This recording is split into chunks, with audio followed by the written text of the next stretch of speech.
Got a couple here. We got Park Tool has a couple toolkits here, like 1, 2, 3, 4, 5, 6.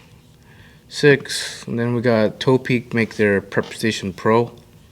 It's got these foam cutouts, and it swivels around. So this is the one I have.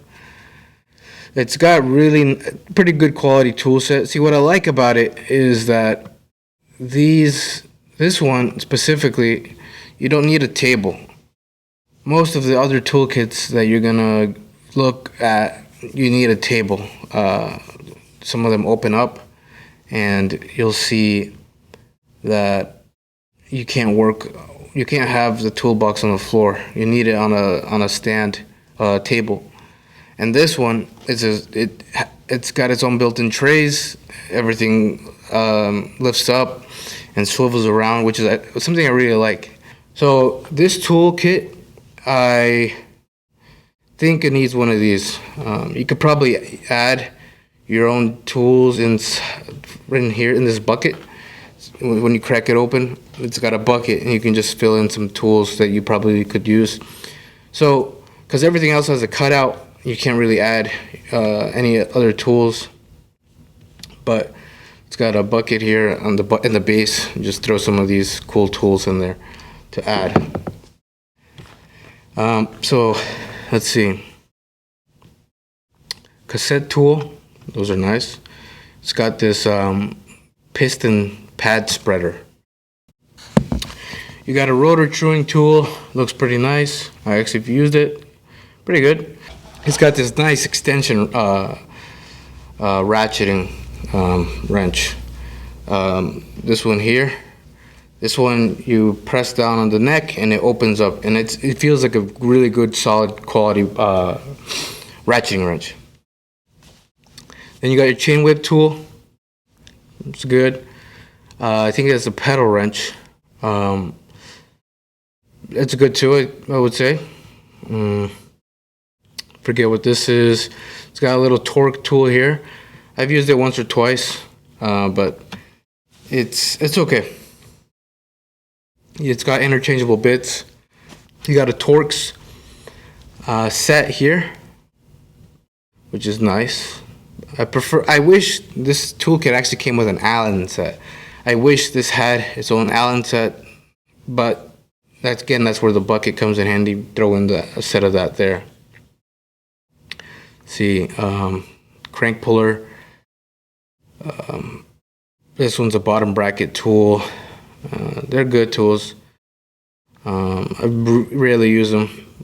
So, if you're swapping out your cranks, probably the crank puller is nice to have. Truing tool, they seem to be good. I prefer Park Tools color ones.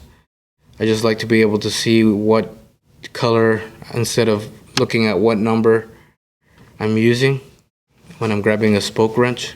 So they're okay. You got what's it called? This little black tool that is used for bladed spokes, because you want to hold the bladed spoke, prevent it from spinning. This is a chain ring bolt tool. These are quality tools. I like them. The housing cutter feels a little weak to me. I actually lost one, but then I found it, but I ordered one and it was expensive. Now, they feel cheap and they're like $30. I paid retail price, because I didn't see that we stock them, so I just paid to get it and complete my toolkit. But they feel cheap. But the chain link pliers are nice. Needle nose feels pretty good. The cable cutter also, it feels okay. Interchangeable Phillips head and flathead. This is nice, especially if you just want to have less tools. This is nice because you can change out the stuff. The flathead, I don't really like it though. It feels a little too small. I like bigger flatheads, but it's a nice tool. I like it. You got tire levers, adjustable wrench. The adjustable wrench is nice. It feels like Park Tools adjustable wrench. They even give you some cleaning stuff here. I like that they give you a file. Filing is something you do a lot if you're building a new bike. actually. You know, you need to file some bolts down, whatever.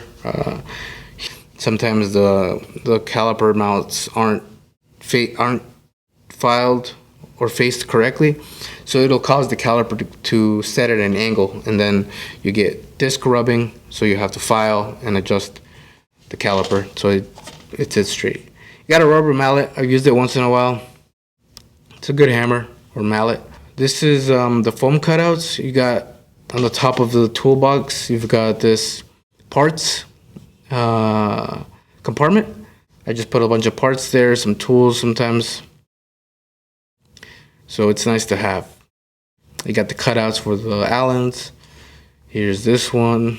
You got a little magnet tray here. That's also nice. What I like again about the trays is I kind of use it also as a table.